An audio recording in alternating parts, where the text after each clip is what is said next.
25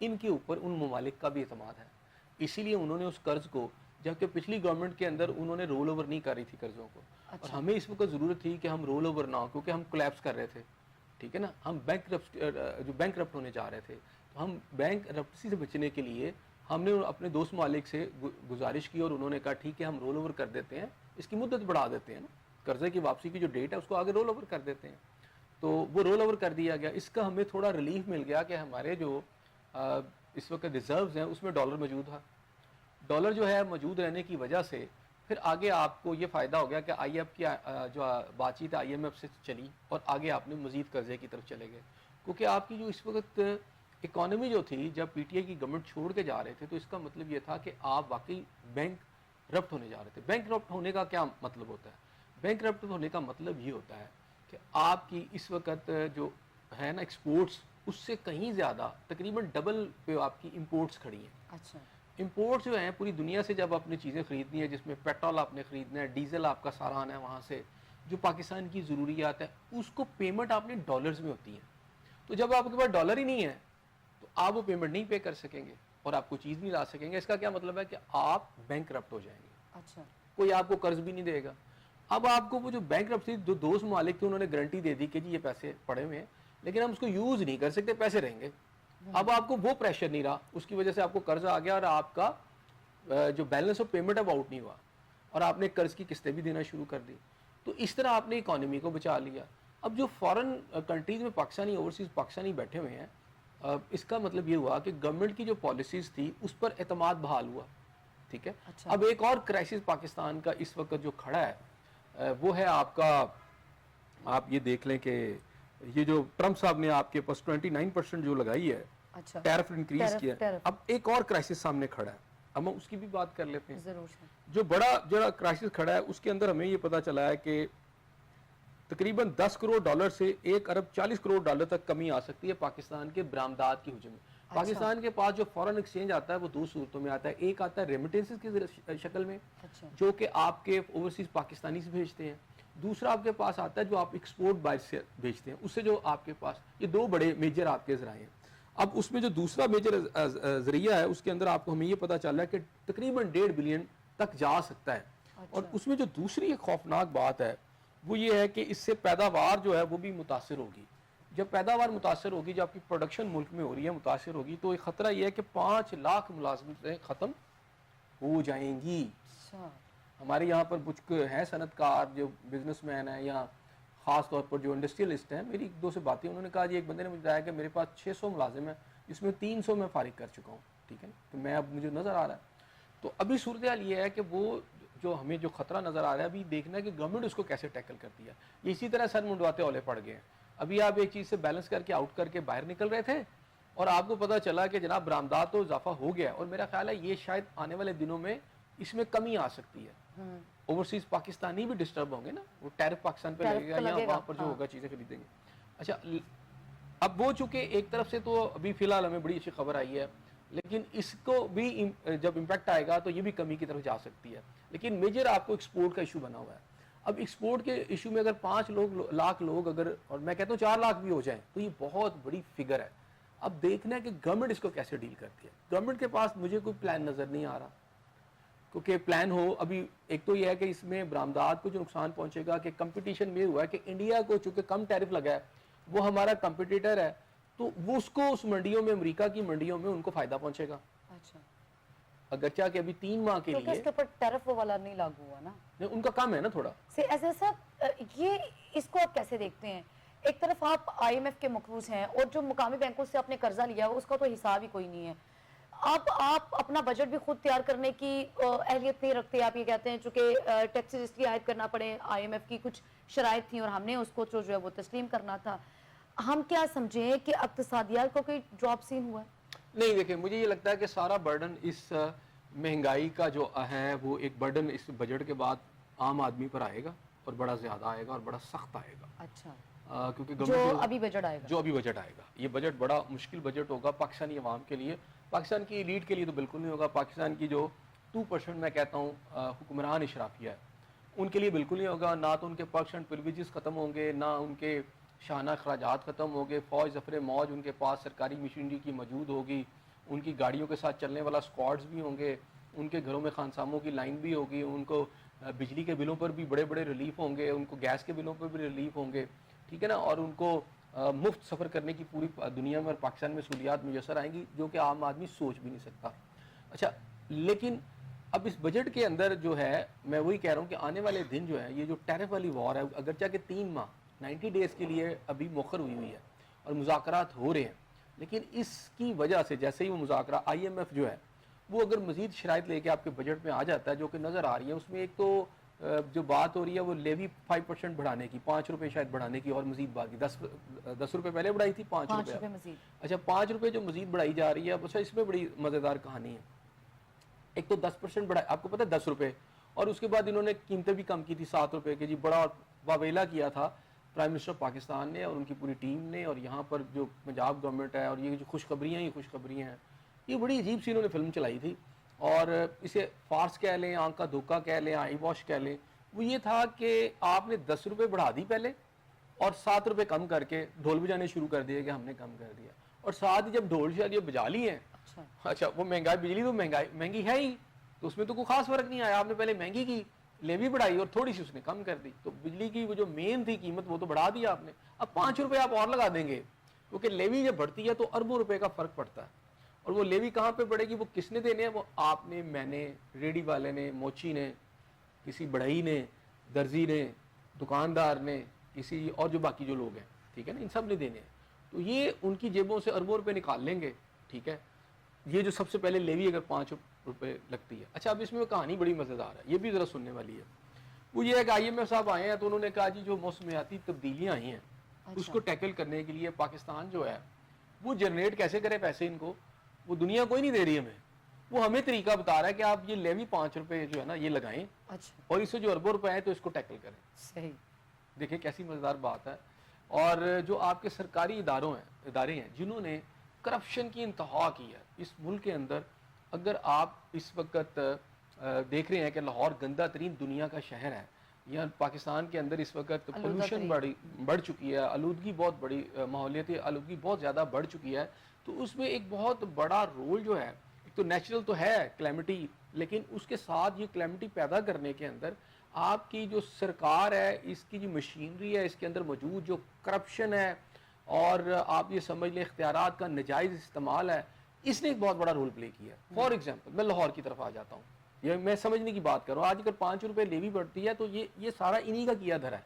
کیسے؟ لاہور کے اندر, یعنی لاہور کو ماحولیاتی طور پر جو دنیا کا اس وقت سب سے اولین یا کبھی سیکنڈ نمبر پہ ہوتا ہے شہر ہے, اس کو برباد کرنے میں, اس کی ماحولیاتی آلودگی میں اضافہ کرنے کے اندر, اس کے اندر اگر اسموگ آ گئی ہے تو اس میں آپ کے جو 3-4 بڑے ادارے ہیں وہ براہ راست اس میں ملوث ہیں. ایک آپ کا LDA لاہور ڈیولپمنٹ اتھارٹی,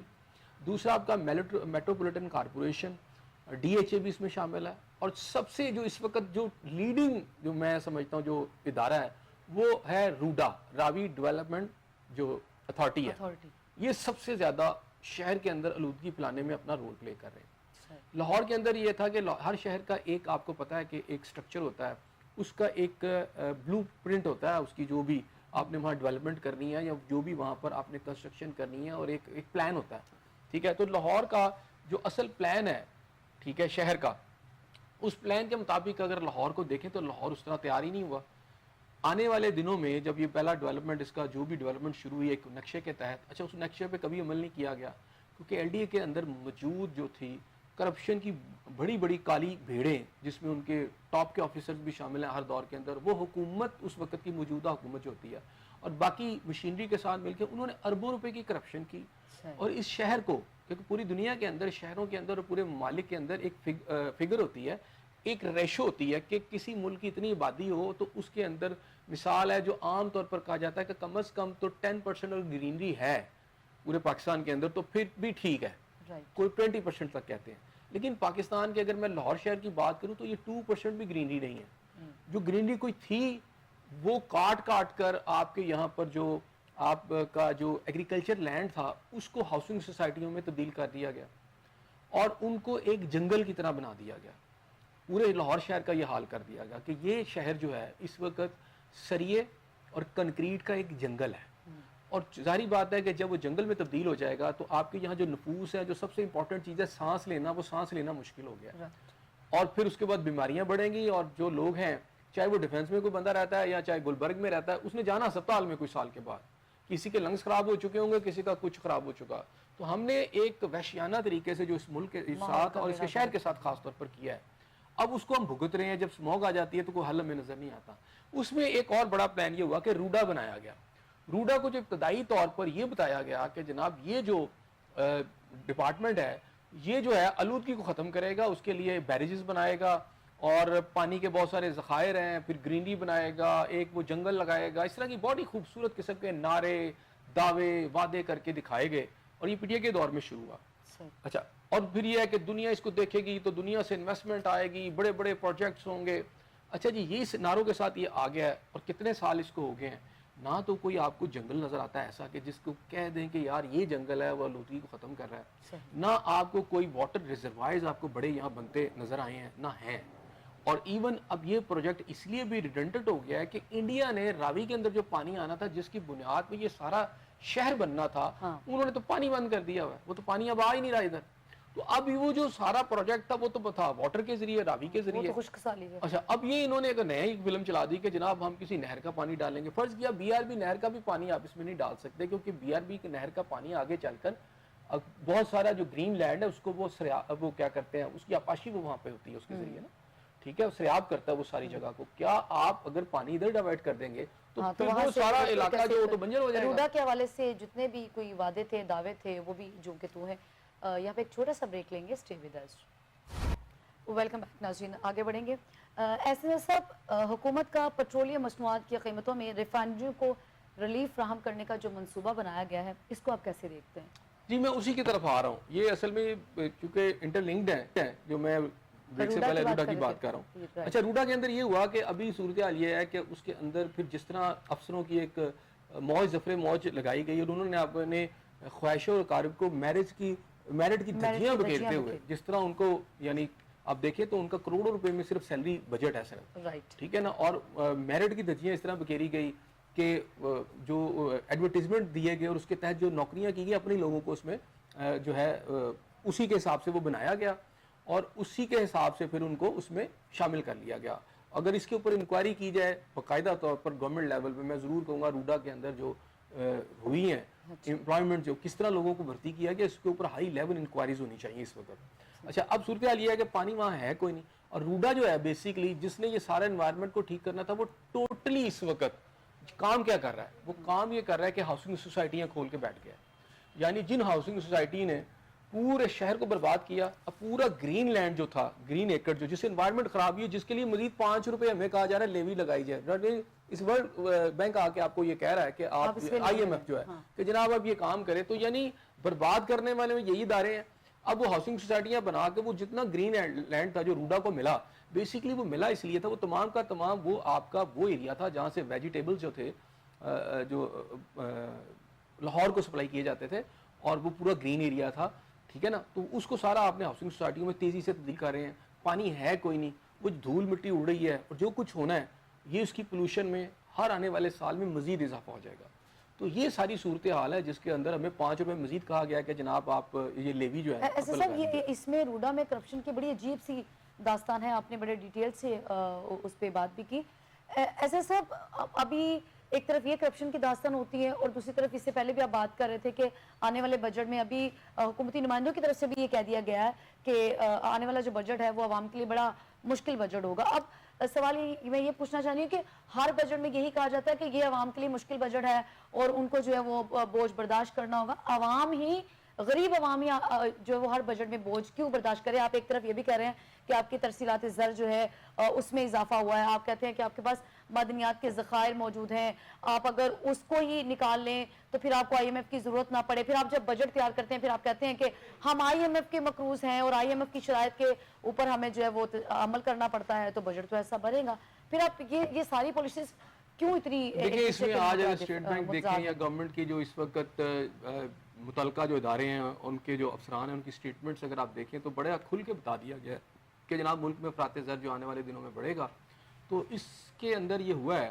کہ اس ان بیانات سے جو کہ اس وقت گورنمنٹ لیول پر آ رہے ہیں وہ گورنمنٹ کا یعنی حکومت کا اس وقت جو پولیٹیکل گورنمنٹ ہے اس کا وہ بیانیہ کہ تاریخ کی کم ترین سطح پر مہنگائی پہنچ چکی ہے وہ بری طرح جو ہے نا اس میں وہ ڈسٹارٹ کہتے ہوا ہیں ہے. آپ کی معیشت جو ہے وہ بھی مستحکم ہے. اچھا وہ نہیں چلے وہ تو میں تھوڑا سا کہہ لیتا ہوں, لیکن مہنگائی کا جو دعویٰ ہے کہ جی جناب اس ملک کی تاریخی نچلی سطح پر آ گیا ہے, یہ بیانات جو ہیں وہ بتا رہے ہیں کہ جناب یہ سب جھوٹ ہے,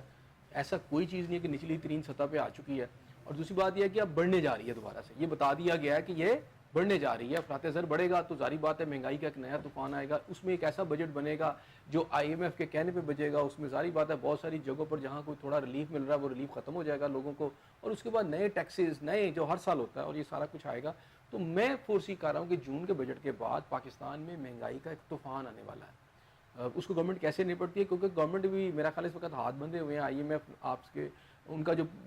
پورا جو اس وقت وفد آیا ہے اس کا بنیادی مقصد یہ ہے کہ آپ کا جو بجٹ بننے جا رہا ہے جون کے اندر اس میں ان کا ان پٹ آئے گا, اور وہ ان پٹ اتنا سخت ہے کہ یہ گورنمنٹ کو ماننا پڑے گا کہ کیونکہ گورنمنٹ نے ان سے قرض کی ایک جو قسط ہے وہ لینی ہے, مزید $7 بلین کا جو قرض ہے وہ قسطوں کی شکل میں ملنا ہے. تو آپ ان کو کر کے مزید آپ ٹیکسز لگاتے جائیں گے, لیکن اس کا اوور آل جو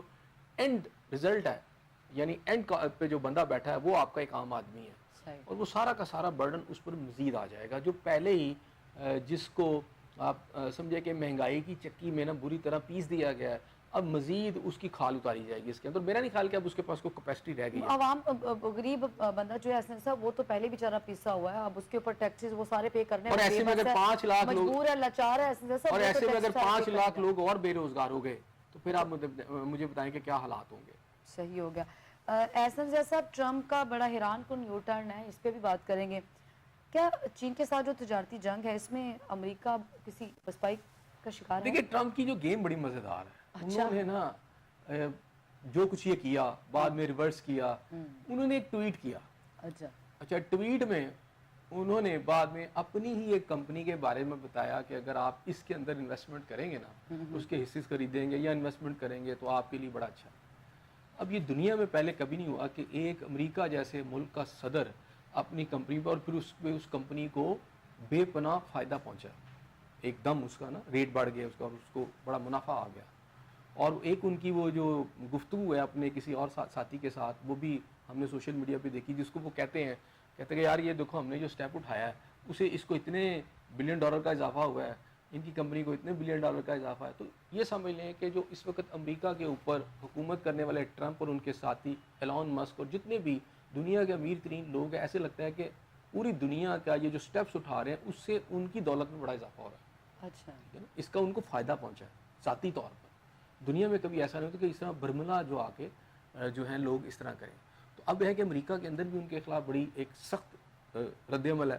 کیونکہ سب سے زیادہ نقصان دنیا کو تو جو ہوا ہے امریکہ کے جو لوگ ہیں وہاں پر ان کو سب سے زیادہ ان کے جو آپ سمجھے بزنس مین ہیں, چھوٹی کمپنی ہے, سب کو نقصان ہو چکا ہے. تو وہاں پر جو ریئیکشن شاید آیا ہے ٹرمپ کا یا ان کا پری پلان ہے اس کے تحت چائنا کے ساتھ انہوں نے کوشش کی ایک لڑائی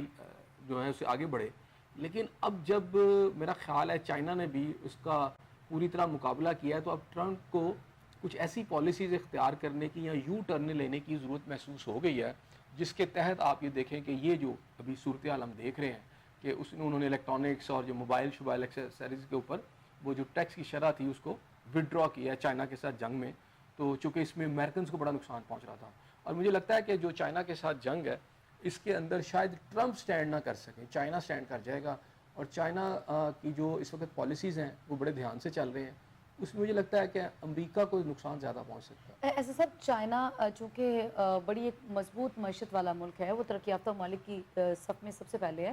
اب چائنا جیسے ملک نے تو اپنی بہترین پالیسی سے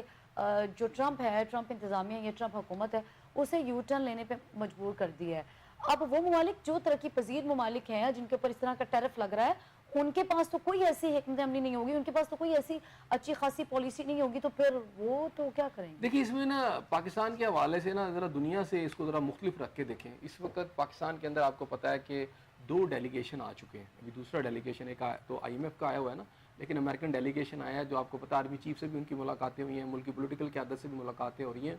وہاں پر امریکہ کی طرف سے اس ڈیلیگیشن نے پورے اعتماد کا اظہار کیا ہے, جس کے اندر مختلف شعبہ ہیں, جس میں سیکیورٹی ہے, ڈیفنس ہے, باقی جتنے آپ یہ سمجھے کہ اوپن اپ کی گئی ہیں آپ کی جو ہیں معدنیات وغیرہ، اس کے اندر ان کا بڑا انٹرسٹ آیا. اور ساتھ میرا خیال ہے جب اس لیول پہ ساتھ ٹاکس چل رہی ہوتی ہیں، اور آپ کو پتہ ہے 90 ڈیز کے لیے ابھی معطل کیا گیا ہے. اگر مجھے ایسا لگتا ہے کہ امریکنز کچھ آپ سے چاہتے ہیں، اس لیے ٹیرف کے بعد ان کے ڈیلیگیشن جہاں پر آئے ہیں، ابھی جو باتیں آ رہی ہیں وہ تو یہ بتا رہے کہ یہ سیکٹرز اس میں بات کی جا رہی ہے، لیکن کچھ اور بھی باتیں ہوتی ہیں جو سامنے نہیں میڈیا کے آتی ہیں. اس میں پی ٹی آئی کے حلقے یہ دعویٰ کر رہے ہیں کہ انہوں نے آ کر آپ کی ملک کی عسکری قیادت ہو یا ملک کی پولیٹیکل قیادت ہو، تو یہ ڈیلیگیشن نے آ کے گلہ کیا کہ آپ نے عمران خان صاحب کو چھوڑنے کی بات کی تھی تو چھوڑا نہیں ہے. یہ سمجھ لیں کہ آپ یہ کچھ بیانی ہیں جو مختلف جگہ سے آ رہے ہیں. حالانکہ اب یہ کنفرمیشن تو اس طرح نہیں ہو رہی، لیکن یہ بیانات آ رہے ہیں. لیکن اصل آپ دیکھیں کہ امریکہ پاکستان کو ساتھ انگیج رکھے ہوئے ہے، ٹھیک ہے نا. 90 ڈیز کے انہوں نے معطل کیا، اور اس کے دوران پاکستان کے اندر امریکن ڈیلیگیشن آ کر جو مسلسل آ رہے ہیں اور بات چیت کریں، اس کا مطلب سم تھنگ از فشی، کوئی اور بھی چیزیں ساتھ چل رہی ہیں نا. تو اگر تو یہ ہو جاتا ہے جیسے میں نے کہا کہ اگر یہ پالیسی اسی طرح رہتی ہے اور 29% آپ کا ٹیرف لگتا ہے 3 ماہ کے بعد بھی لگ جاتا ہے جا کے، تو پھر تو ایک قسم کا بہت بڑا نقصان ہوگا. لیکن ایک فائدہ بھی ہے. فائدہ یہ ہے کہ پاکستان پھر ایک نئی منڈیوں کی طرف جائے گا. پاکستان کا ڈپینڈنس امریکہ سے ختم ہو جائے گی. اور اگر ایسا ہوتا ہے تو پاکستان سے مجھے یہ لگتا ہے کہ جو زیادہ تعاون اس وقت امریکہ پاکستان سے چاہتا ہے وہ ڈیفنس اور سیکیورٹی، وہ پاکستان پھر وہ تعاون نہیں کرے گا ان سے. جب وہ تعاون نہیں ملے گا تو اس ریجن کے اندر پاکستان بڑا امپورٹنٹ کنٹری ہے. امریکنز کے جو سیکیورٹی کے اور ڈیفنس کے مفادات ہیں وہ نقصان ان کو پہنچے گا. تو میرا نہیں خیال کہ ٹرمپ اس طرح کریں گے. پاکستان کو کہیں نہ کہیں انہیں ریلیف دینا پڑے گا. صحیح. ایسا صاحب، ایران میں قتل کیے جانے والے جو پاکستانیوں کی فہرست ہیں وہ بھی جاری کر دی گئی ہے، اور پاکستان نے 8 شہریوں کے قتل پر ایران سے قونصلر رسائی جو ہے وہ بھی طلب کر لی ہے. کیسے دیکھتے ہیں آپ اس حادثے کو؟ دیکھیں، میں نے آپ سے کہا تھا کہ پاکستان کے اندر جو بھی ہو رہا ہے اس کے 2 محرکات ہیں. ایک تو آپ کا جو یہاں پر جو بھی قتل عام ہو رہا ہے، ایک تو یہ ہے کہ یہ چائنیز کوریڈور ہے، ٹھیک ہے. دوسرا غزہ کے اندر جو کچھ ہو رہا ہے. غزہ کے یہ 2 پہلو ایسے ہیں جس کے اندر میں سمجھتا ہوں کہ پاکستان کے اندر یہ سب کچھ ہو رہا ہے. اس میں بلوچستان سے آپ کے ساتھ والا جو ایران کا علاقہ، وہاں پاکستانیوں کی جو شہادت ہوئی ہے، یہ بات کھل کے سامنے آ جاتی ہے کہ صرف افغانستان نہیں، یہ ایران کے اندر سے بھی سب کچھ ہو رہا ہے. اب وہاں پر بھی یہ سب کچھ ہے، وہاں لوگ موجود ہیں. اب ایرانی گورنمنٹ کو کہا گیا ہے. لیکن اور اچھا، آج ایک اور بات بھی ہوئی ہے کہ پاکستان کے اندر جو ہے ہماری نیشنل اسمبلی نے فلسطین کے حق میں ایک قرارداد بھی جو ہے کی ہے. وزیر قانون کا ایک بیان بھی آیا ہے. ایک تو پاس ہوئی ہے اور وزیر قانون کا بیان ہے، میں اس کے اوپر بھی بات کروں گا. لیکن ابھی آپ یہ سمجھ لیں کہ پاکستان کو ایک بڑی سسٹمیٹک طریقے سے، میں نے جو آپ سے کہا تھا نا کہ وار زون افغانستان سے پاکستان میں شفٹ کیا جا رہا ہے، بلکہ ہو گیا. ایک تو یہ ہو چکا ہے. دوسرا، اب پہلے افغانستان کے ساتھ ساتھ ایک اور محاذ کھولا گیا، وہ ہے ایران والا محاذ. آج سمجھ لیں کہ اس واقعے کے بعد اب ایران والا محاذ بھی آپ کا ایکٹیو ہو گیا ہے. اب گورنمنٹ سے آپ ان کی بات ایرانی گورنمنٹ سے کر رہی ہیں، اور پھر وہی بات ہے آپ کے شناختی کارڈ دیکھ کے مارا جا رہا ہے. تو اس میں یہ جو 3 مارے گئے ایسے سب ان کے بھی آئی ڈی کارڈ دیکھ کے مارے گئے. جی، اور یہ ان سب کو کیا گیا، شہید کیا گیا، ان کو بھی آئی ڈی کارڈ دے کے کیا گیا. یعنی ایک ہی پیٹرن ہے نا. اب پیٹرن یہ صرف سمجھ لیں کہ پاکستان کے صوبہ بلوچستان میں بھی، پاکستان والی سائڈ پر بھی یہ پیٹرن ہے، اور جو ایران والی سائڈ پہ بھی یہی پیٹرن. اب اس کے جو پہلو یہ ہے کہ پاکستان اور ایران کے درمیان بھی چیزیں بڑھیں، جیسے افغانستان کے اندر بڑھی ہیں، اور یہ بھی بڑھے، اور یہاں پہ بھی کلیش والی صورتحال. اچھا، یہاں پاکستان نے آج ایک، ہمارے جو وزیر قانون ہیں انہوں نے جو بات کی آج کہ جناب ہم اسی لائن پر آج تک فلسطین کے حوالے سے ہیں کہ جو کہ قائد اعظم کی لائن تھی. اچھا، آج یہ کہہ رہے ہیں لیکن قائد اعظم کی لائن موجودہ گورنمنٹ نے جو پہلے بیانات آئے ہیں بالکل بھی قائد اعظم کی لائن نہیں تھی. قائد اعظم کی لائن جو تھی وہ یہ تھی کہ وہ کسی بھی صورت میں اسرائیل کو تسلیم نہیں کریں گے، اور وہ کہتے ہیں یہ فلسطین کی ریاست ہے. ہمارا پرائم منسٹر صاحب نے، ہماری جو اس وقت موجودہ پولیٹیکل قیادت ہے، کچھ عرصہ قبل بھی جو بیانات دیے، انہوں نے یہ کہا کہ ہم 2 مملکتوں کا یا 2 ریاستی جو فارمولہ اس کے اوپر بات کی. اس کے اندر انہوں نے کہا کہ 2 جو ہے، جو پہلا اس سے پہلے بات کرتے تھے، وہ قائد اعظم کا موقف ہی نہیں ہے. جو آپ نے پہلے بیان دیا وہ یہ تھا کہ فلسطین کی ریاست اور اسرائیل کی ریاست، 2 ریاستوں کا ہے. یہ امریکہ کا ایجنڈا تھا، قائد اعظم کا تو کبھی بھی ایجنڈا نہیں رہا. تو آپ ایک طرف تو آپ کہتے ہیں آپ کو اپنے بیانی میں کلیئر ہونا چاہیے. آپ نے اگر آج موقف اختیار کرنا ہے تو سمپلی ریجیکٹ کریں 2 ریاستی جو آپ کا جو فارمولہ ہے جس پر آج آپ بات کر رہے ہیں. کہتے ہیں جی ہم اسی کو مانیں گے. وہ ٹھیک ہے، کوئی اور ملک مان لے، لیکن پاکستان کو کم از کم نہیں ماننا چاہیے. اگر وہ یہ کہتے ہیں کہ ہم بانی پاکستان، قائد اعظم محمد علی جناح کی لائن پر چلتے ہیں. انہوں نے تو بڑے شروع میں واضح طور پر کہہ دیا تھا کہ ہم اسرائیل کو تسلیم نہیں کرتے، ٹھیک ہے نا. تو آپ بھی کہتے ہیں کہ ہم تسلیم نہیں کرتے اسرائیل کو. آپ ایک موقف اختیار کریں اور آپ یہ نہ کریں کہ جی اب ہم امداد دے رہے ہیں. اس وقت امداد کی ضرورت نہیں ہے, اس وقت آپ کو ان کے قتل عام کو روکنے کی ضرورت ہے. سمپلی ان بیانات سے امداد دے رہے ہیں, اس سے پاکستان گورنمنٹ کو آگے بڑھنے کی ضرورت ہے, ٹھیک ہے نا. اور اس کے ساتھ ساتھ یہ ہے کہ آپ ایک آفیشیل بیان پاکستان کی کابینہ کی طرف سے پرائم منسٹر کے انڈر ایک آفیشیل بیان آئے, آپ کی وزارت خارجہ سے بیان آئے, پاکستان کا آفیشیل موقف, اگر وہ آپ قائد اعظم کی لائن پر چلتے ہیں تو آپ کہیں ہم اسرائیل کو تسلیم نہیں کرتے, جیسا کہ آپ کے پاسپورٹ کے اوپر لکھا ہوا ہے, اس بات کو آپ برملا آپ کہیں, اس کو گول مول نہ رکھیں, اسے مبہم نہ رکھیں, اس کے اوپر بہت کلیئرٹی کے ساتھ آئیں. صحیح. امداد سے زیادہ جو ہے وہ قتل عام کو روکنے کی ضرورت ہے, اور حقیقی معنوں میں قائد اعظم کا جو بات ہے اس پہ عمل کرنے کی ضرورت ہے. بہت شکریہ احسن ضیاء صاحب, آپ کا ناچناب کا پروگرام دیکھنے کا بھیجا. فی الوقت مجھے اور احسن ضیاء صاحب کو دے اجازت. کل پھر ملاقات ہوگی, سیم چینل سیم ٹائم آنے کے بعد.